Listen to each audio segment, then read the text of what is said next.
it might just be a normal day for me, but for that person who called 911, this could be the most terrifying day of their life. And this could be, so you really have to take that into consideration every time you show up to someone's house or apartment. If I'm able to serve and I'm able to give back to, this state and city that I absolutely love, I should. And my dad, he was a big swimmer. He used to brag. He'd be like, I got a couple more gold medals than Phelps. So if I'm somebody at home listening right now and thinking, in an emergency, what is the best way I could enable an EMT to deliver the best care that they can deliver and do the best job that they can? What would your advice for somebody be in that situation?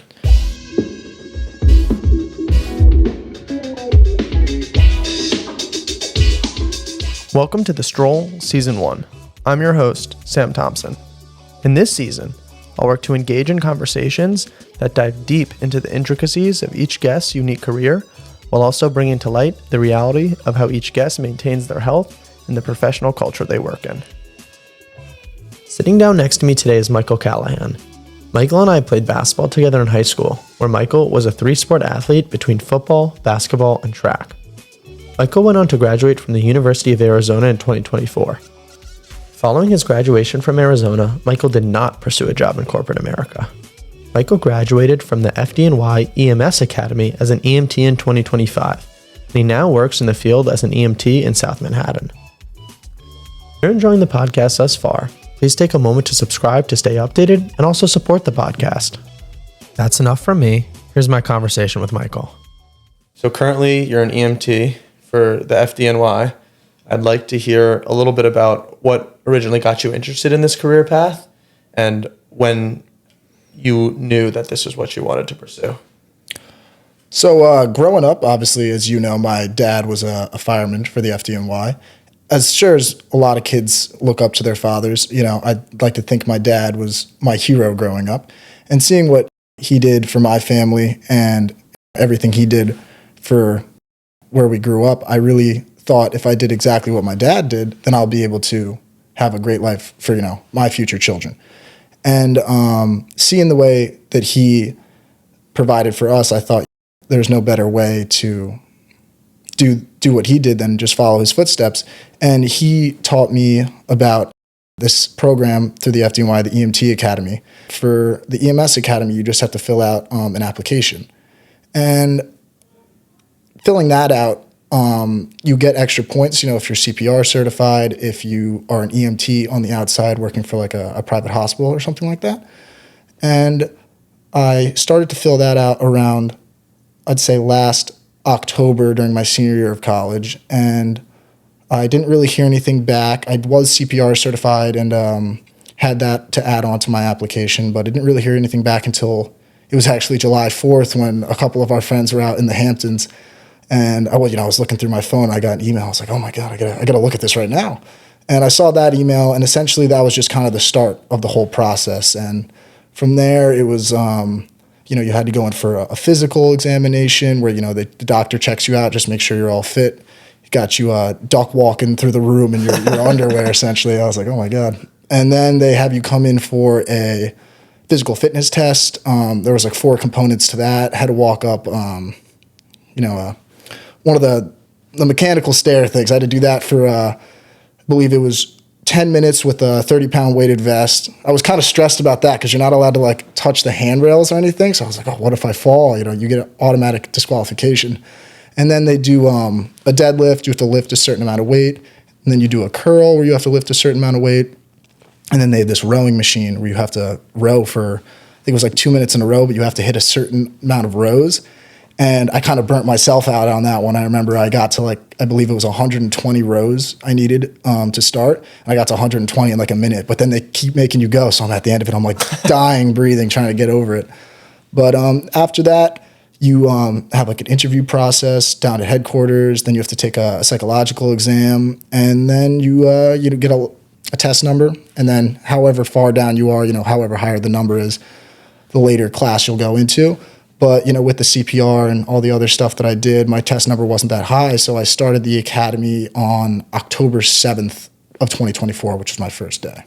So you graduated May 2024, and then in October you started the program? Yes, started the program.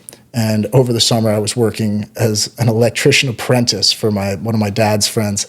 I basically learned how to get shocked by all sorts of light bulbs, sockets, and everything else electrical. You think you could do any electrical work around the house now, or you don't think? I mean, I could do very minimal stuff. They were doing a whole, I believe it was a ShopRite, and there was a lot of stuff going in. But basically, I could switch an outlet for you, a light switch. I could get that up and running. But wiring a whole house or anything like that would be well above my pay grade. So I'm going to recap a little bit the process you went through to get to your current position in the FDNY, and let me know if I leave everything out. So it seems like in college you were doing things to augment your application, such as your CPR certification and so forth. And then you applied in October of your senior year, went through the application process, heard back around July, and then after hearing back, you started in October. Yes. So I knew going into the summer after my senior year of college, I was like, I got to get in shape. I went from, essentially partying and hanging out with my friends every weekend, sitting on the couch watching sports to, haven't played a sport since senior year. I was like, it's time to get back into shape. So, I had to work out those 4 months coming up, and I realized that I was not where I used to be. So I definitely had to get my body in check in that meantime while I was, working my other job. And what did you do to get yourself ready for these physical exams? Yeah. So, I mean, I'm not sure if you remember when we would work out, for basketball or, when I did football and whatnot. It was more like weight room centered stuff and like being in the weight room. And as much as I used to love like doing that with all the guys we used to play sports with, I really now focus more on like essentially just calisthenics. I would run 2 miles every day. I would do 120 push-ups, 120 sit-ups, more like crunches to be honest, because some with my back, I just hate doing the sit-ups. And then I would do 120 squats, no added weight or anything like that. And I see those videos of people on Instagram. I'll do 100 push-ups a day, do 90, sit-ups a day. You'll look great in 90 days. And I was like, it kind of sounds like. But then, you do it, and all of a sudden I did it for, I think it was 4 months in a row, so about 120 days, something like that. And I felt great. I was started off with the running. I was like running probably like 9-minute miles because I hadn't run in so long. And then by the time I was done, I was running like 7 minutes, 7:30 miles, feeling good afterwards. And then, the push-ups, I was cranking out like 60 in a row, stuff like that. And I realized I started to put on a little bit more muscle. I felt better working out, essentially. Interesting. So in that 4-month period, as you're preparing for that initial exam to be admitted into the program, are you tested every 4, 6 months, year to make sure you're still in shape, or is it a one-stop shop in terms of that initial test? So I believe, because I did just get started, so no one's rechecking my certifications quite yet, but I believe it's every 3 years or every year and a half. I'm not 100% positive on that, but you have to go through, the same physical examination with the doctor. The physical agility test is what they call it, with the stair climbing and the lifting. And they also make you redo your EMT state exam. So they want to make sure that you're on top of not only your physical well-being, but your mental well-being as well. And so currently you've been an EMT for 4 months? So yes, we started the academy on October 7th, but I did not take my state EMT exam till I'd say about 2 months ago because, they have to go through the whole educational side of the academy first, which I'm more than happy to go into, but it's like half of the academy is educational while still working out, and then the second half is more like operations where you really go into hands-on stuff. Pretty much in this new year, 2025, you actually started working in an ambulance on a shift and answering calls? Yes. So starting, I believe, about a month and a half ago, I graduated the academy, and I started, working just like with a regular partner. So now I'm just an EMT for the FDNY. But beforehand, in that second half of the academy, the operations portion, they do have you going on what they call rotations, which is when you go to, an EMS station for the FDNY, and you work as a third on a bus, an ambulance. And you work with 2 other partners who, have been on the job, and they really they're mentors in a way. They teach you what you're supposed to do, how patient care is supposed to look, how to fill out paperwork, and all the patient care reports and everything you need to fill out. So they're really there to guide you along the way so you don't just get thrown into the fire, essentially, when you first get out of the academy. You referred to an ambulance as a bus. Is that just internal terminology? Yeah, that's kind of internal technology.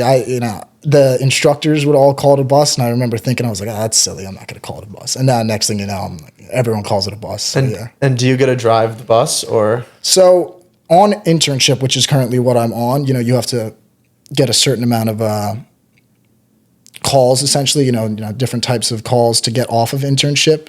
Most people are on probably anywhere from 3 months to a year, but I'm not technically supposed to drive the bus, unless there's a real need for it. So let's say me and my partner go on a call, and my partner, for some reason, needs to drive another ambulance's bus or another crew. If they're paramedics come and they need to both be in the back of the ambulance, then my partner would drive their ambulance with the patient and the paramedics, and I would take our ambulance and follow them to the emergency room. When I see ambulances flying through the city, I have a mix of emotions. If I feel like driving that could either be a stress-free experience because people are getting out of the way or trying to get out of your way, or one of the most stressful driving experiences ever. Have you ever driven a bus? And I know you said now you're working nights, but are you ever driving a bus, and how is that actually that experience behind the wheel when there is an emergency going on in the back of the cab? Yeah, so another part of the academy is they do teach you, it's called EVOC, Emergency Vehicle Operations course, and they teach you how to drive the ambulance and everything. Coming from upstate where we live, we've been driving since we were 16 years old. Working with them really helped figuring out how to drive the ambulance, especially because it's not like a regular car, it's not like it just turns, it almost pivots in a way. So it's like you got to really be checking your mirrors and the back. It's not like you could just look over and check the back. So you got to really be aware. It's like almost driving a U-Haul truck of sorts. But I felt fairly confident going in because, I've been driving since I was 16. Now I'm 23. And especially when we have the lights and sirens on, I haven't been in the situation yet where there was a critical moment where I had a patient in the back where we needed to get to the hospital right away. And I'm sure, the nerves can kick in and people could be stressed out by that. For me, I've only really had to drive an ambulance with no one in the back. But, in Manhattan, you know how it is. There's people parked on both sides of the road. You got a little sliver of a way to get down. So I was a little stressed out the first time they made me drive it. But I could see, someone who's got 10, 15 years on the job, their nerves probably aren't as high as mine would be. And in your internship now, when you arrive, let's say someone is in their apartment and they're having any sort of medical emergency, I assume that the other EMT that you're paired with is more experienced and kind of takes the lead, that you're playing a supplemental role, or are you also on the front lines making decisions for patient care? Yeah, so when I told you about those rotations, definitely on those, I'm kind of more of a back seat. I try and watch and be a sponge, just absorb what they're saying and really take mental notes of how to take their work and use it in my own. And now that I'm out of the academy, though, it's pretty much 50-50, but I'd like to more think of it as 100-100. It's me and my partner are both giving as much care as we possibly can, because it might just be a normal day for me, but for that person who called 911, this could be the most terrifying day of their life, and this could be. So you really have to take that into consideration every time you show up to someone's house or apartment. For me especially, though, I've definitely noticed that I have tried to learn from my mentors. It's definitely very interesting to watch other people work who have had a lot more experience on the job, because, in the academy, they teach you a lot, and they're some of the best EMTs and paramedics in the world, the instructors they have at the EMS Academy. But watching my mentors on the street has definitely been a huge help to me in learning how to up my patient care, how to make sure all my paperwork is correct. And everyone is extremely helpful, to be 100% honest. And have you felt very rewarded by the work so far as an EMT? Coming out of the academy, I was definitely, I don't want to pat myself on the back or anything too much, but I was definitely very proud of myself. My mom and my dad, my brother and sister were very happy for me. And I'd like to think it's one of the greatest honors in the world to work for the FDNY and have these people out there. I consider New York the greatest city in the world, and these people on their worst days to be calling you to come help them is definitely something I'm very proud of. And I've definitely felt very rewarded, especially, coming from someone like my dad. He worked for them and trying to carry on that legacy. It really does mean a lot to me. And as you look towards the future, you mentioned that you do have the dream of being a firefighter. Could you maybe explain more about the process of transitioning from an EMT to become a firefighter in the FDNY? Yeah, absolutely. So the way it works with the New York City Fire Department test, I actually did just take the open competitive test. For city residents, they get an extra 10 points added on to their exam. So even if I were to say get an 100 on the exam, everyone else who got a 91 and above who lives in the city is still going to beat me out. So it's a lot harder to get on from the open competitive, especially coming from Westchester. But working for the FDNY as an EMT beforehand, you can do a thing that is called the promotional exam, which essentially, I believe, I'm not 100% positive on this, you have to have 4 years on the job and you take a promotional exam. And as long as you pass the exam, I believe the passing grade is 70. I haven't, looked into it too much because that's quite a while down the road. But as long as you pass that exam, you do get added onto the list, and I wouldn't say 100% secured a spot, but it's a lot more likely to become a fireman for someone who doesn't live in the city to go through the EMT route. I think it actually makes sense to try to bring first responders in the city of people who grew up here, maybe know the area a little bit better, and have sort of that love for the city that you actually express as someone who's not necessarily from the city, but from right outside. I think the express train down to Scarsdale, where we grew up, is something like 25 minutes or 30 minutes. So certainly within earshot of the city. And when somebody calls 911 for an ambulance, that gets routed to you guys as well? Or is there a separate team in terms of FDNY EMTs and NYPD?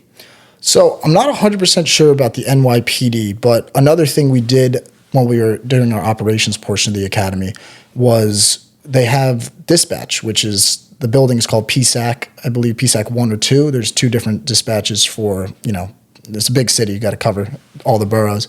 And we got to do a rotation down there. So we got to listen into the phone calls and people receiving them. And it's quite amazing to see how they work and all the technology they have down there. And they grade all of the calls, on a scale of like how serious they are. And they have the finest EMTs and paramedics also working down there. So they can give help through the phone as well. And those calls go to either fire dispatch, EMS dispatch, or police dispatch, if I'm not mistaken. And then from there, those calls get sent out to the respective departments. I see. Now, reflecting on your answer, I realized my question was a little bit ill-informed, because if you have an emergency, you just call 911. And that's all going to the same place. And then from there, they're going to dispatch the appropriate emergency service. Yeah, absolutely. But, if you're calling 911, still all in New York, you could be in Yonkers, which isn't necessarily the city, but, you're not going to. So they need to know where you are exactly. And that's probably one of the first questions they ask you is where are you located? And then you'll get sent to the respective dispatch from there. And do you have any crazy stories from these past 2 months? Has there been any just kind of wild situations that you found yourself in terms of needing to deliver patient care? Quite honestly, not yet, because I am so fresh and new on the job. Everyone tells me, especially all of the senior members, there's going to be something. It's gonna happen towards the end of the line where you got to make decisions. You have to rely on your training, and I think that's the one thing that they really try and emphasize is just in a situation where you're not so sure, just go back to your training and just make sure you're cool, calm, and collected, and just know that you have the materials and the knowledge to make those decisions. And what's your work schedule like in terms of when you're actually on the job at the station ready to receive calls?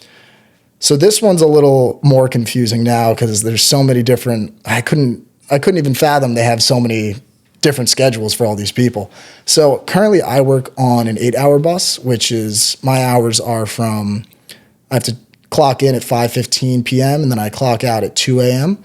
And there's what it's called is they have platoons. So there's A platoon, B platoon, C platoon, and there's also people who work on 12-hour buses. I don't even know what platoons they're on. That's way over my head at this point. I'm still trying to figure out my own. But you have 6 people, I think, on an 8-hour bus, 2 people for A platoon, 2 people for B platoon, and 2 people for C platoon. And I'm currently on A platoon. So I do have someone who works the day tour who has the same days off as me. And for an 8-hour truck, you get 5 days on working, 2 days off, 5 days on, then 3 days off. And I do know for the 12-hour buses, those guys have every other weekend off. You mentioned that currently you're working at 23rd and 10th, I believe. So in that station, how many buses will be active, ready to receive calls at once? Is it just one ambulance at a time at that station, or are there multiple ambulances ready to go from that location? So yes, there are multiple units from all of the stations in the city. I can't even begin to imagine how many stations there are. I mean, I'm working at Station 7, and I was trying to count it up the other day, actually, when I was pulling up to work. I was like, how many ambulances do we have? I think I got to like 10 or something like that. I'm not sure how many are in service all at the exact same time. That's more of for the officers to know. But I do know that we definitely have a certain amount of units that need to be out all at the same time. But there are definitely not just one. There's multiple, if not a lot more than that, always in service. And are all those buses at the station at the same time, or do you try to position them around the neighborhood? Well, when you're working, you have what is called a cross street location. So that's where your ambulance needs to be parked. And then we have a computer in the ambulance, and the calls will come over from dispatch on there. And from that point, you have to, you're available. So you have to go to the call from there. And there's all these buttons and everything on the computer. I believe it's called the CAD. And I'm really trying to figure it out right now. That's like one thing that blows my mind. All of my mentors, they're like pressing all these buttons, doing everything so fast. And I'm like, so what did that mean? And they're like, they're very helpful teaching me, honestly, which has been great about it. So I'm learning a lot when it comes to the computer. But that was something, because they can't really teach you that at the academy, because they're trying to focus more on the medical side and the physical fitness and patient care and all that. But they don't put you into an ambulance until you're ready to go. So that's one thing I'm really trying to focus on right now, is all the buttons and everything, to make sure I don't press the wrong thing and my service is not where I'm supposed to be. And you mentioned the hours you work, and I'd like to go back to that. So you said that currently you work 5:15 p.m., clock in, and then clock out at 2 a.m. How have you found yourself preparing for those shifts? Because this is also a job where when you're there, you need to kind of be on it and ready to deliver patient care. So how will you prepare for a 5-day stint of going in at 5:15 p.m. and then finishing at 2? And what does your schedule look like, from 2 a.m. to 5:15 p.m. the next day? Yeah, so I mean, it's been a little tough for me. As coming from the academy, though, I was a Tour 3 person, which basically just means the night. There's two, or it's all one class, but they can't have 100 so people in the same room. Sometimes the class is even 200 people, so they separate into the day tour and the night tour. So I was working nights. We were 3 p.m. to 11:30 p.m. at the academy, so it hasn't been that hard of a transition quite yet. So for me, especially, I've kind of just been trying to catch up on sleep, honestly, during the day, which is tough too, because I try and keep up with my physical fitness, and there's a lot of other things going on in life that you need to take care of. So I try, wake up. I usually get back, driving from Manhattan to Scarsdale, is probably get back right around 3 a.m. And that's, if I get off on time, because sometimes at the end of your shift you get a call and you're not going to say no. So you gotta go, and sometimes you get back a little bit later. But I've been getting back around 3 a.m. and I try and get to bed as soon as possible. Sometimes I'll probably 3:30, 4 a.m. by the time I get to sleep. And I try and wake up around 10 a.m. or 11 a.m. But my girlfriend will say that I don't wake up till like 1 p.m. and she'll say I sleep too much. So I've been trying to cut back on the sleep a little bit. Get 6-7 hours would be really nice, and then hopefully work out in the mornings would be the ideal schedule. I'd probably argue that you can't get enough sleep. That more sleep is probably going to be better. But in that, so that means from your almost day where you're not working is from roughly 11 a.m. to maybe 4 p.m. when you need to drive back into the city to get to work. So in that time, is that when you're kind of working out, getting yourself fed and so forth? And how are you approaching your workouts now that you're actually on the job? And then what you eat both off the job and on the job? Yeah, so working out before I got into the academy, I was working mornings, so it was easier to work out after work. And while I was in the academy, I kind of cut back on the working out a little bit, to be honest, because we were working out so much at the academy. I was like, yeah, I'm good for today. Yeah. So it's getting a little tough to get back into my schedule that I had before. But for today, I actually tried to go back to the same thing. I'm trying to up the mileage a little bit on my runs because the FDNY, I'm thinking down the line, if I can keep this going, I'll be even better at delivering patient care and be able to be on top of my game. So for today, I did 3 miles, and I did my 120 push-ups and sit-ups and air squats. And it's been a little bit harder to get back into my regimen, especially working nights and trying to wake up the next day and work out. But eating food, living at home, it's kind of nice because my dad is quite the chef. So he does cook a lot in the mornings for me. And to be quite honest, when I'm working on the ambulance is when I'll either be malnourished, essentially not really eating because we're getting all these calls that we need to respond to, or I'll try and bring something. But it's usually, it's a bad habit, but I'll probably try and get something quick on my way to the station, maybe like a slice of pizza or something like that, which is, I really need to cut back on that because I know somewhere down the line it's going to catch up to me. On the job, I'm guessing, as you said, there are no designated time to eat during a shift, or are you able to, per se, have 30 minutes off to go grab something to eat, maybe use the restroom, or is it just nonstop and your schedule is dictated by when the calls come in?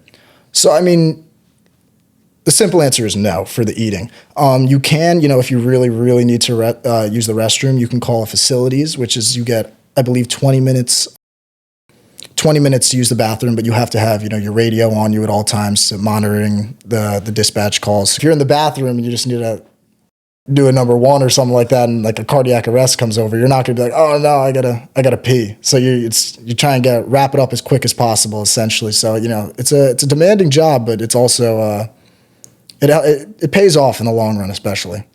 And you mentioned that now you're trying to increase your workout regimen to the point where you're better prepared when it is time to try to take the, I think you mentioned, promotional exam to become a firefighter. What does that physical exam look like to become a firefighter? And would you say it's much more intense than the one to become an EMT? So all I've heard, it's all hearsay at this point because I'm not 100% positive on a lot of things, but I've heard that the physical side of becoming a fireman from the academy is a lot more, I don't want to say gruesome, but it's a lot more demanding to become a fireman than it is to be an EMS worker. But I always took the workouts that we did at the EMS Academy very seriously, and I know the instructors there and the coaches we had were very passionate about their jobs, and they always came every day trying to get us prepared. But from what I've heard, it's a lot more physically demanding, especially the test. I believe it's called the CPAP is the exam you have to take to become a firefighter, and I know you have to run like 1.5 miles, and I believe either 10 minutes or 12 minutes or something like that. And you have to do a lot of other things wearing a weighted vest. So I know the test itself, I believe, is a lot more physically demanding, but not that the EMS Academy wasn't physically demanding, because they were definitely pushing us to be our best. I've heard that they do a lot more focusing on physical fitness in the firefighter academy as opposed to in the EMS Academy, where the whole first 2 months of the academy is really just educational stuff, really getting you ready for the medical side of things. Yeah, we got to get you a ruck vest. I'll show it to you after, but I have that 40-pound vest that I absolutely love, and I try to at least once a week do an hour walk in it, and I find that it's incredible exercise. And when I get back, losing 40 pounds by taking it off is such a euphoric feeling to me. I totally agree with that. I was actually, me and a couple of my buddies from the academy were talking about possibly using weighted vests when we work out.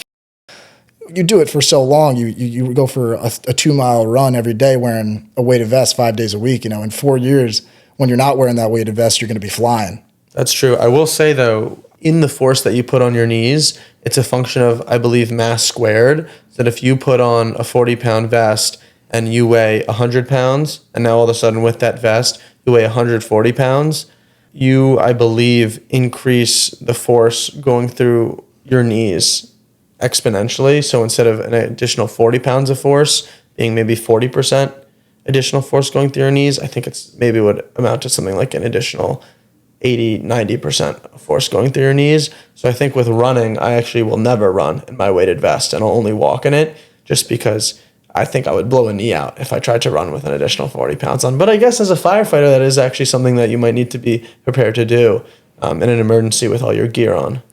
Now that you mention it, especially Yeah, it's about, I don't know exactly how much the bunker gear and the O2 tank and everything weighs when you have it all on, but that makes a lot more sense now, especially because my dad was a fireman for 30 years and he's got 2 double knee replacements. So you probably would have wanted to tell him that about 30 years ago. He probably would have appreciated it. Yeah, but in reality, if that is the reality of the job and that's what you need to be prepared to do, it's probably best to not be doing that for the first time on the actual job.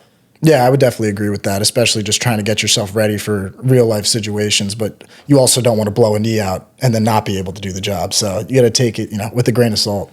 Exactly. And as you look back on this period right now, you almost have a 4-year period as an EMT, and then you're hoping to make the transition to be a firefighter. What do you think will be the most valuable pieces of knowledge or learnings that you take from this 4-year period?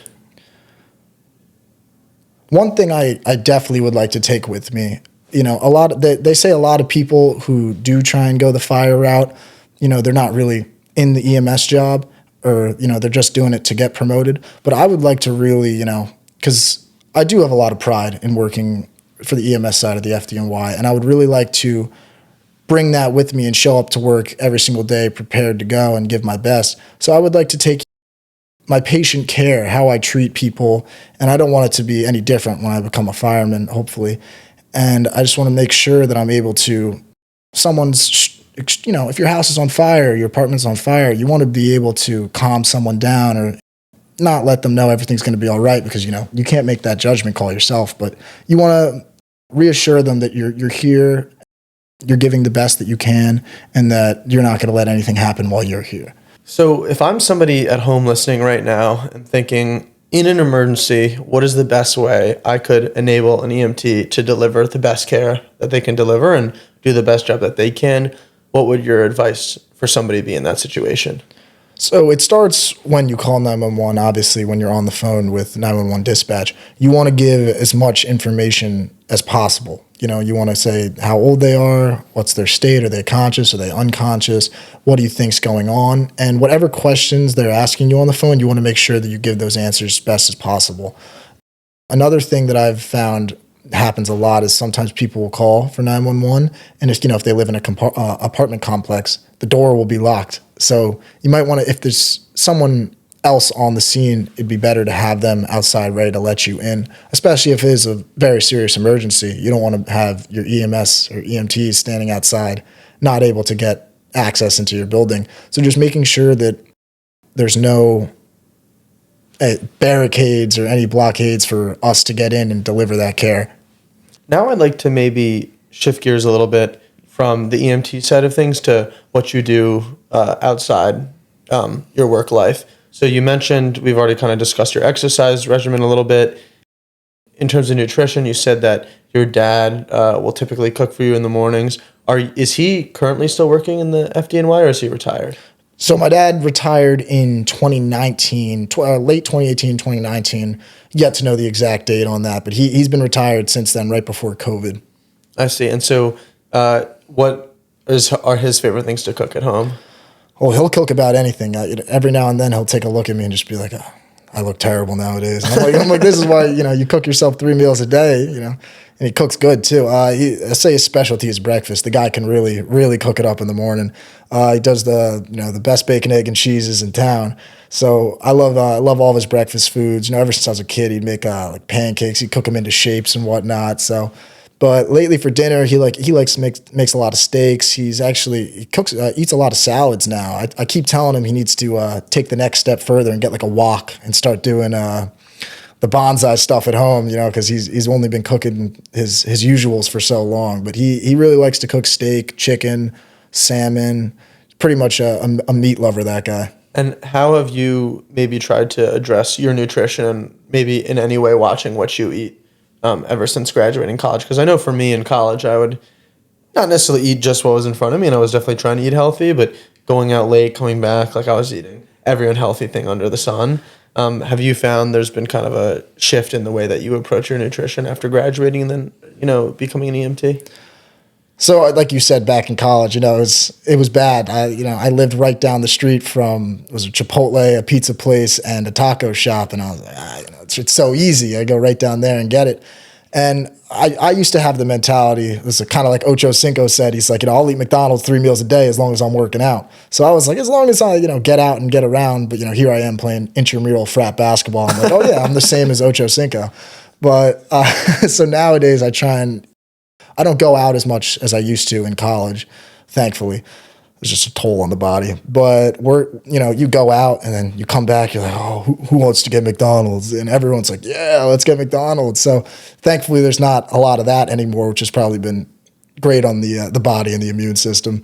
But I've been trying to eat a lot more meat and like none of the processed stuff, ground beef, rice. And I do still indulge here and there in the more than occasional cheat meal. Me and my pops have been on a big Popeyes bender as of late. Those garlic parm wings, man. But I try and stay like chicken, steak, salmon. I really need to incorporate more vegetables. But I do like fruit. Love grapes. Love apples, bananas. They're very good. And I do find myself thinking more about my nutrition than I used to. In college would just be like, yeah, McDonald's tonight, Popeyes tomorrow, Chick-fil-A. And I'm like, eventually I'm going to look in the mirror and be 250 pounds. So thankfully I'm still got my slim figure now. Hopefully, as I'm more conscious about it, I can really try and stay on top of my diet. And especially, with the working out, try and balance both of those things because I know nutrition and fitness go pretty much hand in hand. Yeah, and I'm curious, as an EMT, how many calls do you think you've responded to date? Somewhere in the realm of like 100 or 200? Well, including rotations, actually, that's a pretty good question. I haven't thought about it. I know since I've been out of the academy, I've probably been working for about half a month now, almost probably 50 calls. And we did a lot of rotations. Yeah, I'd say, anywhere from 100 to 200 so far, And someone who's a 20-year man has probably been on thousands. They can't even comprehend how many calls they've been on. And have you noticed any maybe common? I mean, I don't think 50 is as big of a sample size as obviously someone who's been on the job for 20 years and seen thousands of patients. But have you noticed any commonalities in terms of the type of people that will be coming in and calling emergency medical services? Quite honestly, especially in New York City, I'd say no. It's because it's such a melting pot. There's so many people here, all different cultures, different ethnic backgrounds, races, religions, social status. So you never really know what you're going to get. And that's also a reason why you can't treat somebody based on a certain stigma or a bias. You always have to come with that same mentality as I'm going to give the best care I possibly can. And this is a new call. Sometimes you'll have someone, who calls 911 multiple times, and it could be like a homeless person, could be someone who's very wealthy and they live in a sky-rise apartment. So you have to always, even though they might be calling 911 a lot, you might have to come in every single day and be like, it doesn't matter if they call 911 a lot. This could be very serious, and you can't come in with a nonchalant attitude. You have to be very, very serious about what you do. And that's one thing that I will try and keep with me my whole career is always expecting the unexpected, sort of like making sure that I'm able to give the best care possible and not get too relaxed in the job.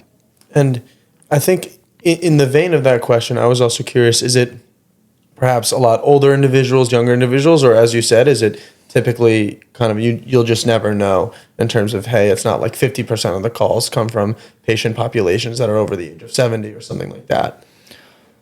A lot of the calls that I've been on so far, they have pediatrics, which is, I believe, 18 and under, depending on.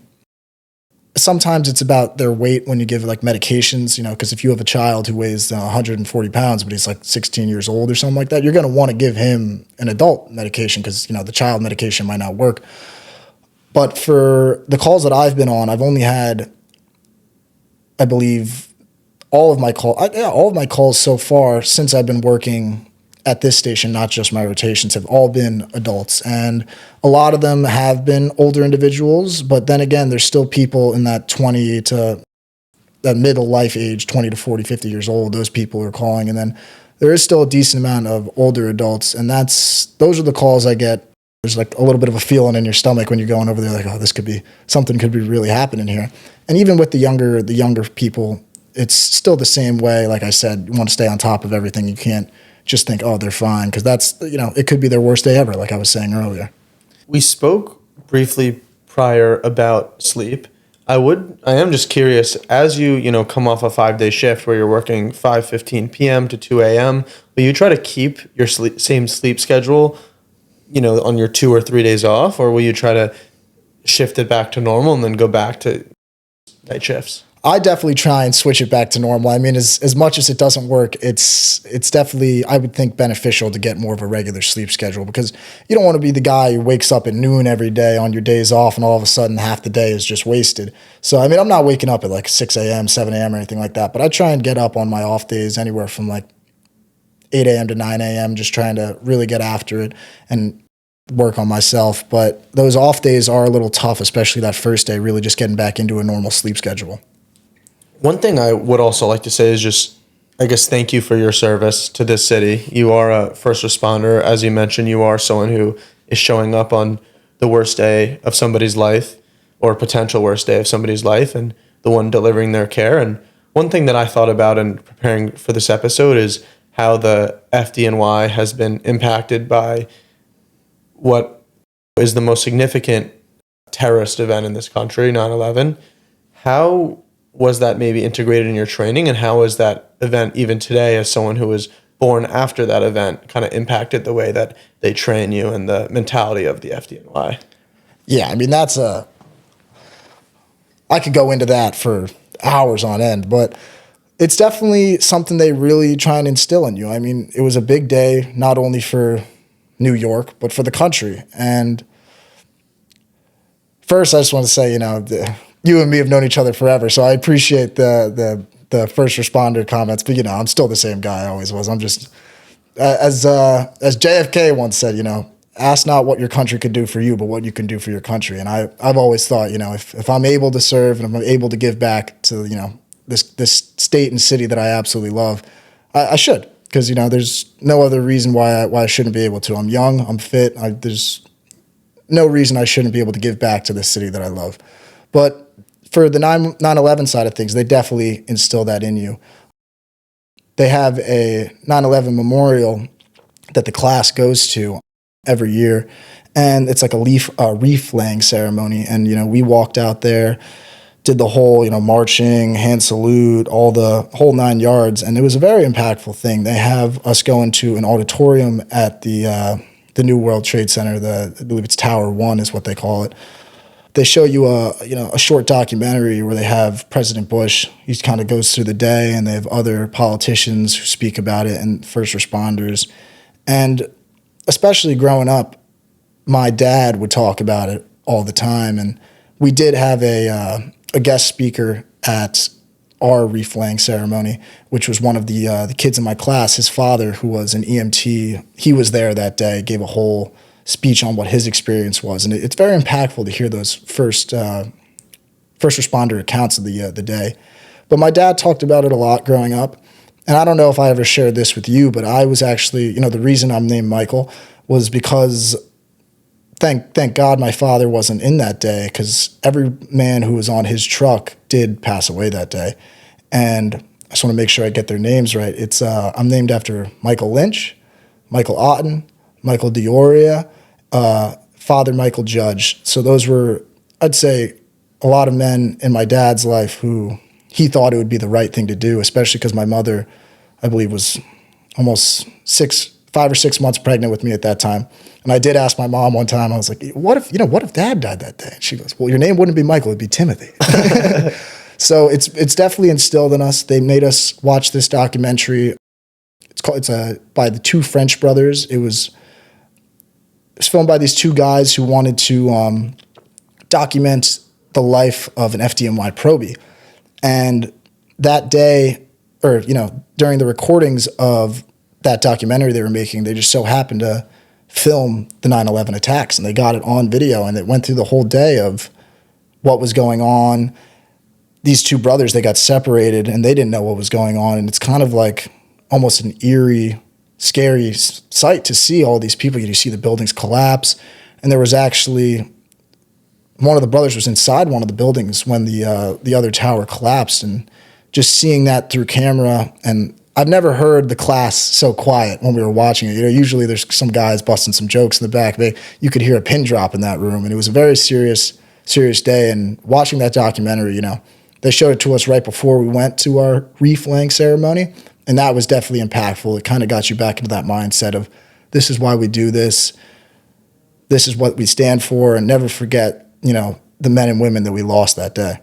That's very impactful. And I'd like to say thank you for sharing. And it seems like a wonderful thing for you to be able to do, to not only pursue your own dream of being a firefighter in the FDNY, but also carrying forward the legacy of those firefighters that you were named after. And one interesting thing that you mentioned there was the silence in the room as you watched that documentary. Obviously, I wasn't, or had been alive for about a month on that day, but my dad was working in the city at that time. And what he said, which was very interesting, is that the day that he returned to the office following the attacks, he said that he didn't hear a human voice from, leaving the house in Scarsdale, walking to the train, getting on the train, getting to the city, going through Grand Central, getting to his office until he actually stepped foot in the office that day. He said not a single human voice he heard in that whole process. And I obviously, or we, don't know what that experience was like or what the world was like before, or I guess we know what it has been like after, but we obviously will never know what it's like before. But just to hear those firsthand accounts and learn about that event secondhand has obviously shown us the impact that it's had on our world. And I think we live in the post 9/11 world, but don't necessarily firsthand know the shifts that occurred from before or after. I definitely agree with that. It's kind of, my dad kind of thinks, we've spoken about it a lot, growing up. Let's talk to someone about 9/11 in like a school report, and I just always talk to my dad about it, and the teachers would be like, they weren't expecting that kind of report. But he told me it's kind of like how our grandparents would explain Pearl Harbor to them. So them explaining 9/11 to us is kind of like that world tragedy where everyone knows where they were that day. And especially my dad, my brother, was a year older than you, was born. He's had my brother at home, and I remember he said he's watching the TV and he sees the first tower come down. He had my brother in his arms. He plopped back on the couch, and he was just shocked by what was going on. So of course, God bless my dad, his first reaction was, I got to get down there. I gotta help my guys out. And my mom, she was pretty smart about this. Beforehand, she called my grandparents, my father's parents, my neighbors. She's yelling at everybody. She's like, don't you dare let him drop off the kid. Like, he's not going down there. It's not happening. And eventually, everyone got sent home from work that day. So my mother did get sent home, and my father, as soon as she got home, went down there. And I think by that time, both the towers had already collapsed. And my dad would tell me stories, walking down there. It's kind of, it was mayhem. You got down there and you got with as many guys as you could, and you were like, all right, let's go down, let's figure this out. I remember he said I don't know what highway he was driving down, but he got his car all the way to a certain highway, and then they couldn't get past any further. So I think he got out of the car, did something, and he eventually got down to the city. And for, however many days, they're just down there digging through the rubble, doing all this other things, trying to find anybody to save. And he just told me recently they're walking through, because there was almost like a passageway underneath the towers, I believe. We don't even know, because we have no idea. We can't even think about what it would look like. But the firefighter O2 tanks, they make a noise, apparently, like a ringing of sorts when I think they run out or they die or something like that. And my dad said they sounded very similar to when you walk out of a store and you didn't pay for something and all those machines go off. And he's walking through that, that tunnel between both the towers. And he said he could hear, those things were going off, and he'd think everyone quiet. And that you think you found someone. And then the next thing you know, you're looking around, you can't find somebody. And I can't even, begin to imagine my dad and all of his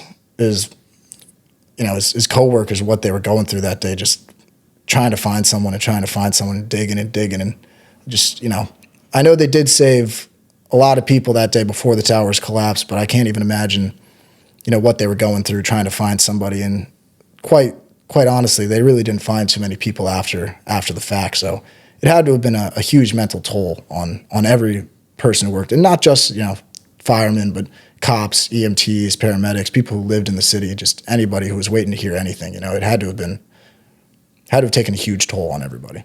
I agree, and I think maybe just now to say, if any first responders from 9/11 are listening to this, thank you to them for their service and what they did to help that day, including your father, and I know so many more that are both with us or sadly not with us here today. So if any first responders are listening, thank you for your service and for what you did to protect that city and the New Yorkers there that day.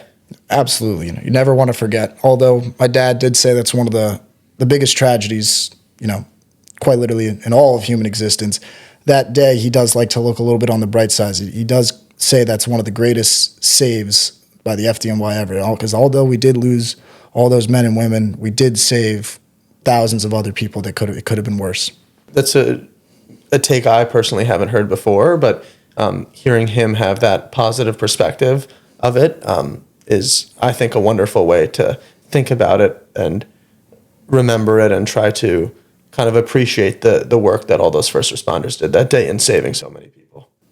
In transitioning away from speaking about 9/11, I think one thing that our generation will look back on and have that kind of similar event is COVID and kind of the shifts that it has caused in this world and the impact that it had. I think you were in your senior year of high school and I was in my freshman year of college, but I spent my full sophomore year of college at home in my childhood bedroom taking classes on my computer. That was my whole sophomore year of college. What was that like at the high school? Oh, geez. For the first week, everyone was like, oh, this is sick. No school. And, next thing you know, obviously, people start to get really sick and people start to die. And you're like, oh, this is very serious. And you see basically the whole world shut down. I mean, sadly for my grade, we had a graduation, but it was kind of, they did the best they could. It was like a little drive-by thing where you come in a car and everyone's wearing a mask, people are waving.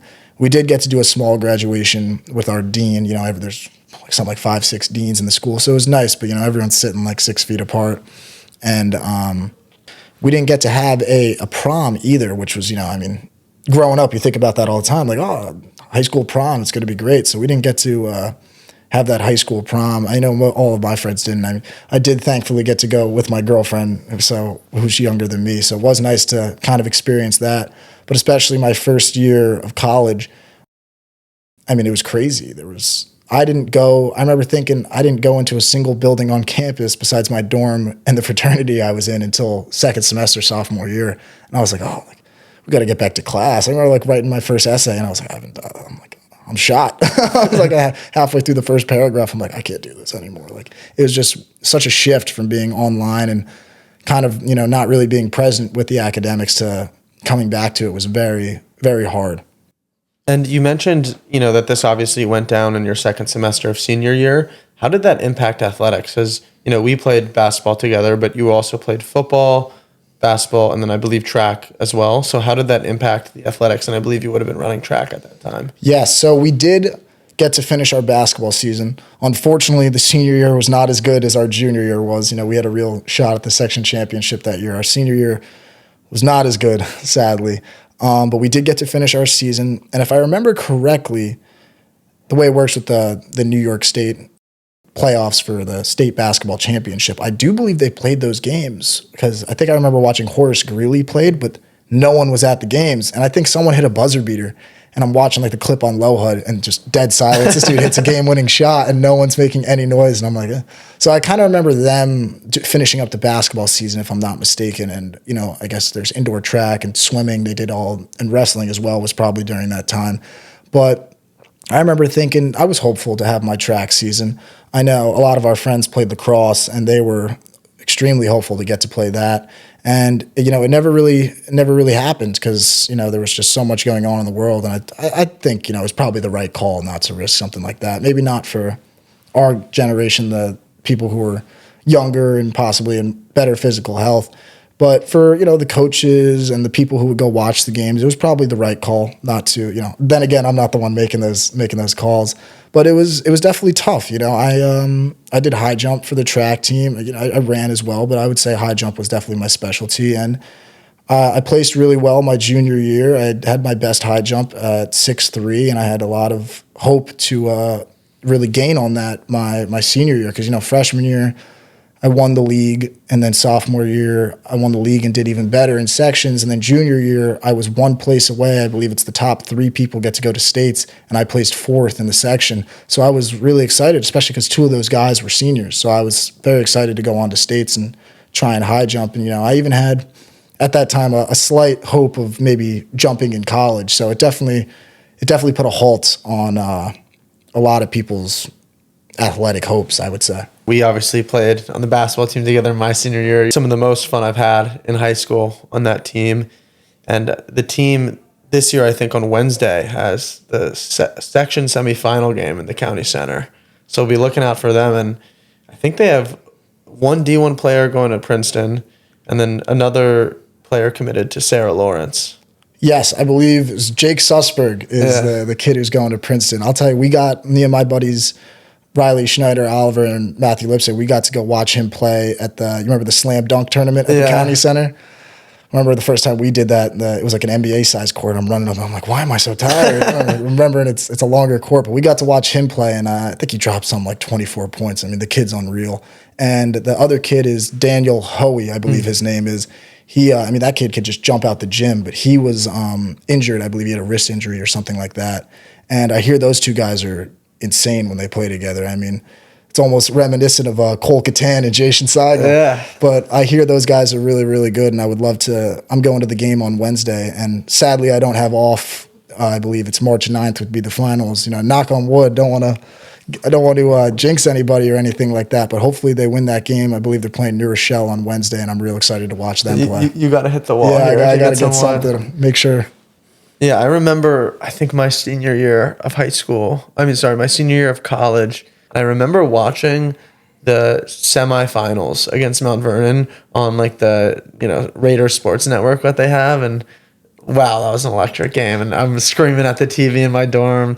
My friends are like, what the fuck is he watching? And it's like section 1, semifinal high school basketball. But, if they take care of business, I'll definitely go down there on Sunday. I think it's harder for me to be there on Wednesday because of work, but getting down there and hopefully seeing them have another shot, because I went in person to the section finals 2 years ago, and sadly they lost, but seeing that team win a section championship, and our first year was the first year under the current coach, Joe Amelia, who, I couldn't say good enough things about that coaching staff, but it would be really, really incredible to see them kind of fulfill that. I don't want to say necessarily like destiny, but, almost, fulfill that goal of winning a section championship. Absolutely. I couldn't agree more. I'm just thinking back to it now. I think it was my junior year, senior year. I remember watching the section finals in the fraternity house with a bunch of my buddies, and we're all juiced up. I got all my friends from California, Arizona. They're all watching with me. They're like, "Oh, let's go Raiders!" Yeah. Watching the game, and I remember I was actually looking through our text. I shot you a text. I'm like, "You seeing this right now?" And you're like, "I'm living it. I'm here." Yeah. And I was like, "Oh my God, that's electric." I mean, we sound so washed up, but yeah. I mean, it I think having a connection to the coaching staff, and then, it just makes you care about it, and you want to see these people that you care about and that invested so much into you succeed and achieve what they want to achieve. And, one thing that for me in my basketball career, I was on JV as a freshman, and to be honest, didn't necessarily find myself wanting to, I think, honestly, make the physical sacrifices and put my body on the line as like a center and an undersized center as that for the current coaching staff. And I just remember thinking, I don't want to make all this sacrifice for someone who didn't necessarily like make me want to sacrifice for them. And I think not loving your coach makes you play worse, and it kind of drains your passion for the game a little bit. And then senior year, I remember coming to the first open gym, and, I was even under that old coaching staff, I think I would have been open to playing senior year. And, I will say Coach Billy Murphy was an incredible basketball coach and really knew the game well. But at least for me, I just found myself almost being like fearful in practice and some of the policies he instilled, which I think bred a wonderful basketball team, but didn't necessarily make me feel necessarily like confident in myself or like I wanted put myself on the line and risk injury for him. But, you know, under Emilio, I just found myself like, all right, I gotta, you know, I wanted to put myself out there. I wanted to run the risks of playing physical contact sports to hopefully get wins for him. And that feeling that, you know, I had on that team was just a wonderful feeling when you do want to kind of put yourself on the line. I remember like our first game, I had like a big charge, like almost like a game-saving charge, and taking a charge and basically like taking a shot in the chest and then falling back on yourself. If you do it right, you don't get hurt, but there's always a chance that you get hurt, especially if the person running into you is much heavier and taller than you. That coaching staff almost made me like juiced up to do that for them, and that was a great feeling. So if they pull it off and win the section championship this year, I'll be so happy and proud. Yeah, absolutely. I mean, we all love Emilio. You know, he's one of the best coaches I've ever had. I mean, you know, Murphy was a great coach. Don't get me wrong. I never got to play for him because the job was given to Emilio before we even got there. I think you might have been able to play for him your junior year. But Emilio was a true motivator in the sense of the word. He really got the guys going. I remember some of his locker room speeches were unreal. And I remember the first game we had, you were saying, I think we played against Fordham, the Flipkowski brothers. One of them's playing for the Utah Jazz now. And, you know, I don't want to toot my own horn or anything. But I took a big couple of charges against them. And I remember he got into foul trouble. And I whispered a little something to him when he's at the free throw line. And I remember going back to the bench. And I was talking to Coach Emilio and Coach Jordan. I was like, I'm in his head. And they were all juiced up, you know, dishing out high fives. They were really they brought the culture definitely to the team. And it was definitely a big switch because, I mean, then again, we run suicides, get killed sometimes at practice, but yeah, you did enjoy playing for them. It was always a good experience. You know, you didn't feel like you were targeted or anything like that. They were definitely guys who had their best interests looking out for you. Yeah, I never really felt fearful. Like, yes, I was there to work and I wanted to work my hardest to achieve the best result, but you know, I felt in the previous coaching administration that I was almost like fearful walking in the gym of like, oh, like how was I going to almost be treated today? I remember the JV coach at the time, his biggest criticism of me was I had a clouded look in my eye. And I was like, what is this? How, you know, you're just telling me I like look funny? Like, I don't, you know, like that, like what am I supposed to do with that? And I also do want to mention our kind of assistant coaches as well, because they also were just as instrumental in creating this culture. It's Jordan Griffith and Jason Villalobos. And, you know, they also just kind of made, again, kind of like what I said, made me want to like do everything I could possibly do to win basketball games, and having that mentality was so fun. And they also kind of had fun with us as well, which really made me want to play for them even more. You remember the escape the room that we did? Yeah, of course. I mean, those guys, Coach Jay and Coach Jordan, I mean, even Coach Jordan for me, because he was my high jump coach for track and field. It was great playing for those guys, especially. We did those escape the rooms. I mean, Jordan was so into it. He's like trying to figure out all the puzzles on the wall. He's like, this is what I do. He's like, I run this. I'm like, I didn't know a grown man was so into escape rooms, but he was great at them. And they really did, especially, I know did we get to go on a San Diego trip your senior year? We did not. No. But my senior year, we got to do that. That would have been great with the team we had your senior year, but we did get to do that. And the same thing, you know, just going to California with those guys was unreal. I mean, the trip with them was amazing, and especially Jordan and Jay, those guys were really motivators. I remember when we won that first game, we didn't really know what to expect from the coaching staff. We're all in the locker room getting all hyped up, talking about, where are we going after this? What are we doing? And Coach Jay walks in the locker room. We're all like kind of quiet. He walks in, he goes like, we beat their ass. Starts jumping around. I was like, oh my God, we really got a couple of good coaches here, man. They were really down-to-earth guys who especially knew how to hype up the team, without a doubt. Yeah, that was wonderful, and many, many memories. I mean, one thing that came to my mind is that I think we had a team sleepover one night at Joey Lane's house, and we went and like got food at like 1 a.m. And then when we got back at 2 a.m., Joey realized like I don't have a key, and the door that I had left unlocked, my brother came home and locked it, and I think he like had to call and wake up his mom. And I remember his mom like opens the door, and there's like 14 of us like standing outside, and just shakes her head. That was a great. I remember that night we went to Rockies. Got a couple sandwiches. I was in the back of your old station wagon, facing the wrong way on the highway. I got little Jacob Smith with me, just hanging out. He's like, "Who's paying for my sandwich? Who's paying for my sandwich?" Oh yeah, no, we had great times with that team. Especially, I thought we had great camaraderie, just hanging out with all the guys, and shout out Joey Lane's mom for letting us back in the house. She was a little upset, but that was definitely a core memory for all of us. Exactly. And I'm curious, do you like hoop now, or what other hobbies do you pursue kind of in your free time outside of work? Yeah, I mean, I haven't been able to hoop as much as I'd like, don't try and play it off. You were quite the hooper back in the day. I remember you hit that game-winning shot against New Rochelle, rolled his ankle. Kid's a baller. No, I haven't been able to get out to Green Acres as much as I'd like to and play some pickup. But I've been playing a lot of softball with my older brother. He's, there's the Scarsdale Men's League, and then he played in the City League.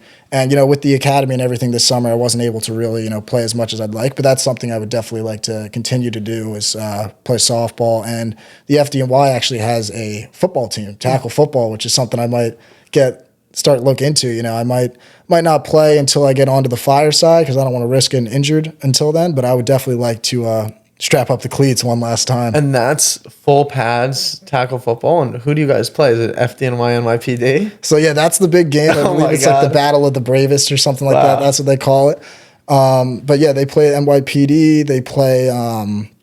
They play like New Jersey's firemen. I think I was talking to one of my drill instructors. He was on the team. I believe he said they had a game down in Dallas, and they even fly you out. He said, you go down there, you play in all these games, and they play corrections officers, police officers. I don't know if sanitation has a team, but there's definitely a lot of they play a full schedule.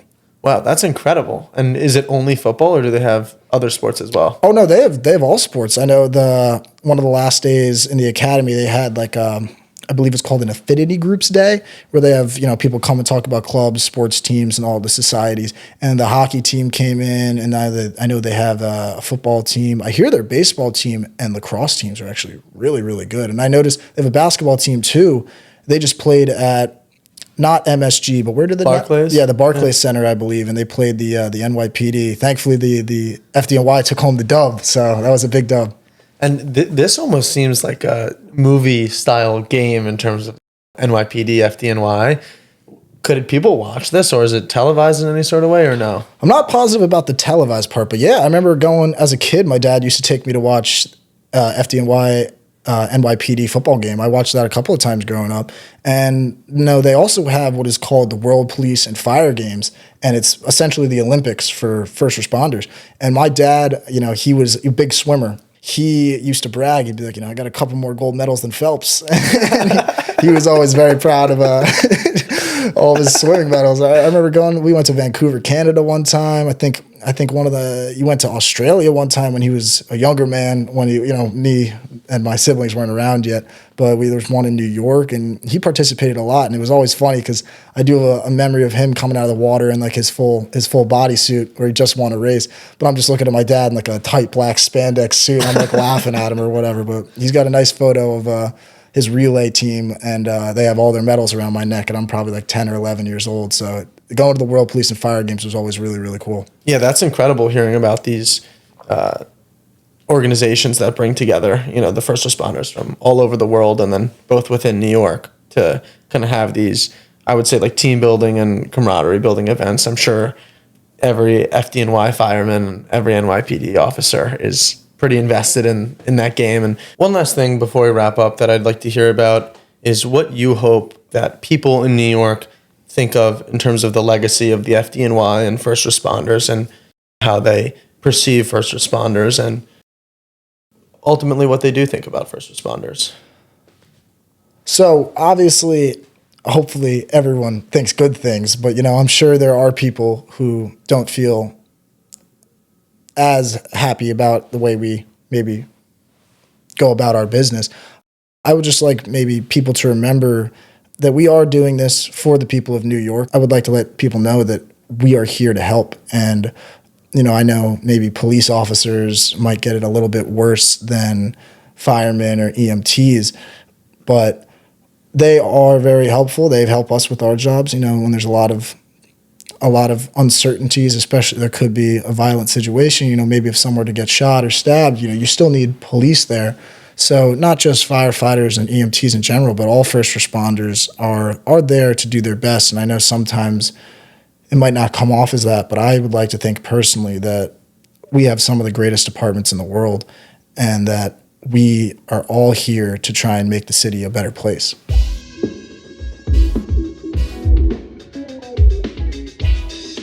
Thank you for listening to this episode of The Stroll. If you like this episode and would like to be in the loop for future episodes while also supporting the podcast, please subscribe to the podcast here and follow the podcast on social media for updates. Our Instagram, TikTok, and YouTube are thestroll_podcast, and our X account is thestroll_pod.